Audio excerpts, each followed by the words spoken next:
everyone, welcome back to my channel, or hello and welcome if you're new here.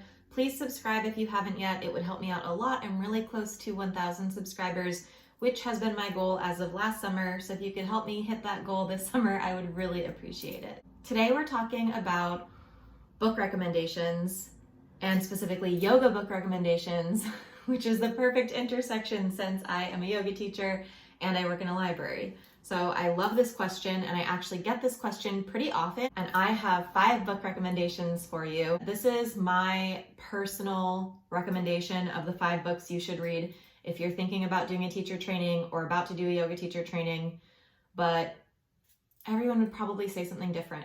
However, that being said, I do know that a lot of these books are endorsed by lots of yoga teachers, including very prominent yoga teachers, so I feel very confident making these recommendations.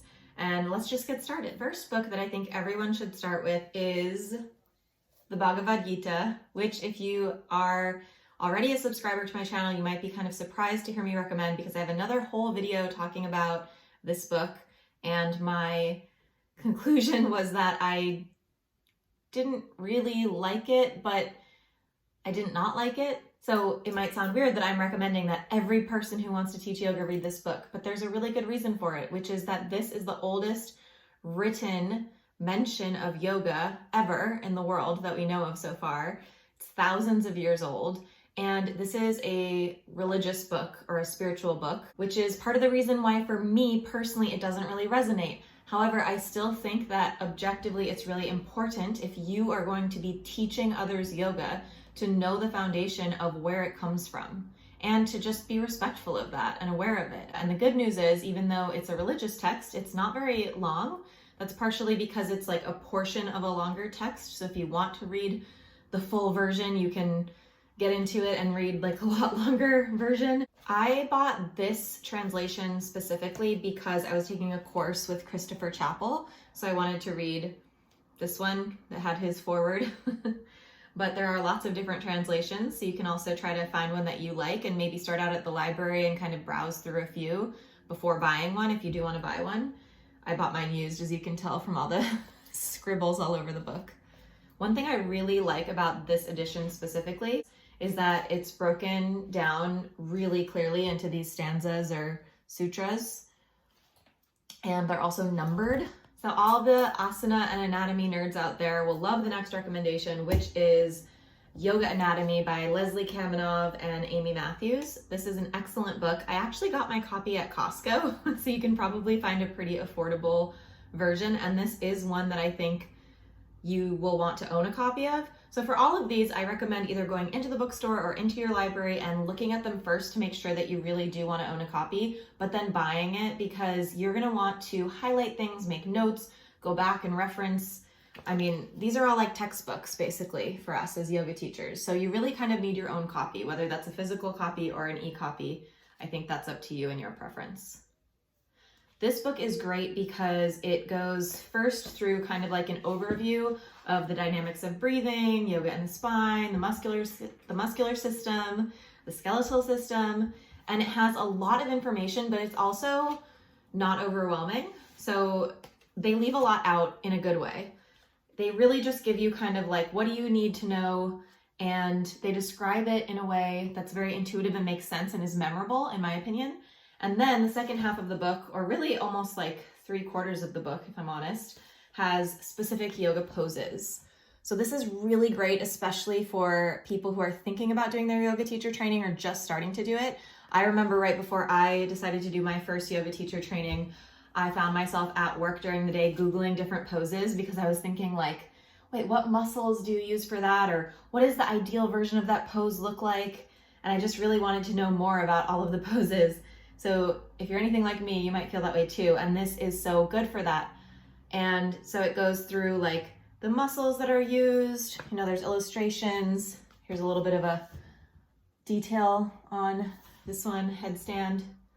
And then it talks about like, what are the skeletal joint actions? What are the muscular joint actions? And then they go through some notes and variations and the breath for each pose. So highly recommend this one. The third book I recommend is the best one if you're really interested in all 8 limbs of yoga and kind of the holistic overall, what is yoga and how do you incorporate all of these different elements together, from right living to breathing exercises to physical postures to the spiritual side.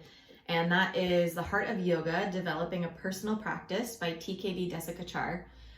Desikachar's father was Krishnamacharya, who was considered to be like the father of modern yoga. His two pupils, I kind of mentally think of as the fathers of modern yoga, because his pupils were Pattabhi Jois and BKS Iyengar, both of whom sort of created the physical asana yoga that we think of today, at least in the West, and how we practice it now. So if you're going to be a yoga teacher, that's probably the type of yoga, at least to some extent, that you'll be teaching, either like Iyengar based or Vinyasa based. And so if you kind of like go back in history and kind of like trace the lineage, his teacher, those Iyengar and Joyce's teachers were Krishnamacharya, and then Desikachar was Krishnamacharya's son, who also taught yoga and also became very prominent and well respected and really well known. This is a book that I've read, I think, at least twice, and I probably will read it again soon, if I'm honest, because there's just so much information. And if you're anything like me, I need to read things like 10 times before they stick. So I'll read a whole book and then only remember like one or two things and need to go back and read it again if it's nonfiction. This is another one that's kind of like a textbook, so I like to draw and write notes and highlight. And there's different sections with illustrations like this, as well as photos to demonstrate what they're talking about like this. This is just a really great one overall, and I know a lot of my friends who also teach yoga really got a lot out of this book, so I recommend it. The fourth book I recommend is Teaching Yoga, Essential Foundations and Techniques by Mark Stevens. Talk about textbook of yoga. This really is like the textbook of teaching yoga, if you can't tell.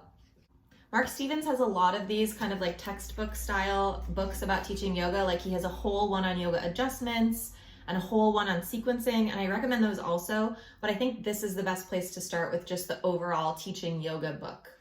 I mean, look at this table of contents. It's amazing. Chapter 1, Ancient Roots of Modern Yoga. He goes over the Vedas, the Upanishads, the Bhagavad Gita, the Yoga Sutras, Tantra, Hatha Yoga, Modern Hatha Yoga. Chapter 2 is Modern Hatha Yoga, Yoga's Journey to the West, Contemporary Yoga Styles. Goes on from there. Chapter 3, Subtle Energy, going over prana, nadis, bandhas, chakras, etc.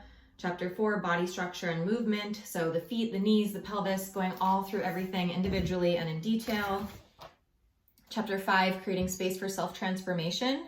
That's like about classroom setup and creating space and like using mythology and all the energy kind of like holding the space as a yoga teacher. And then chapter 6 is Techniques and Tools in Teaching Yoga, like voice and language, the basic elements of asana practices, modifications, props. This book is just so good and so helpful. And I really think that every yoga teacher training should have the trainees read this almost like before they come to training. So hopefully you have the opportunity to do that if you're watching this video. Anyways, there are a total of 12 chapters. So the other ones I didn't even mention yet are teaching asanas, teaching pranayama, teaching meditation, sequencing and planning classes, specialized teaching, the yoga profession, and then there are 4 appendices. Okay, so this is another one that's like a textbook. You're going to want to highlight it. Has photos, not illustrations. Just, it's great. It's a great book. This is another one that I should probably honestly reread. And I might, now that I've been revisiting all these kind of old classics that I've already read a long time ago, but read multiple times. And I really think that these are books to own. Like, you can't read them too many times, basically. And especially as a yoga teacher, you always want to be kind of like learning more, questioning yourself in a positive way, or in a compassionate way, should I say. Anyways, let's move on to the last book I recommend, book number 5. And I don't have one here because my final recommendation is to pick your own book to read if you're really interested in teaching yoga. Chances are there's either a yoga teacher who's pretty famous, who you follow, either in person or on Instagram. They've probably written a book if they're pretty well known. Read their book because you're gonna already know that you resonate with them and their teaching and their style. Or perhaps there's no specific teacher that you really enjoy, but there's a style of yoga that you prefer, such as hot yoga or yin yoga or ashtanga. So I'll give you a couple quick recommendations or examples of these different types of things, but the main thing is for you to pick something that feels really interesting and exciting to you as the 5th book that you should read before doing your yoga teacher training. Really quickly, I'll just show you a couple of books that I really like that I don't think are for everyone, but depending on your specific interests, they might appeal to you. So if you're really into the kind of esoteric energy, chakras, psychology type stuff, I love Eastern Body, Western Mind. This book is so good. I've read it at least twice. And again, we'll probably read it again, and I make use of it a lot in my own personal life. If you love yin yoga, this slim volume is a pretty good one to start with, I found. One of my absolute favorite yoga teachers that I really relate to and resonate with is Tara Stiles. So I have her Guiding Strala yoga book, but she has several other ones as well if you enjoy Strala yoga. If you're into more of the spiritual or lifestyle aspects of yoga, such as the yamas and the niyamas, I really like Jenny Lee's True Yoga, practicing with the Yoga Sutras for happiness and spiritual fulfillment. She goes through each of the yamas and niyamas in detail and has some questions and practices that you can do to kind of explore each one in a little bit more depth. And lastly, if you're really into the physical aspects of yoga and not necessarily even one type of yoga in particular, but just sort of like the fitness or physical aspect, this book, A Guide to Better Movement, is what I would recommend. But these are just a sampling. There's so many. If you love Yoga Girl, grab her book. If you love Kino Yoga, grab her books. They're really good. I actually really do like her books. But if you don't practice Ashtanga, or if you're not interested in Ashtanga, that's not really going to be relevant to you.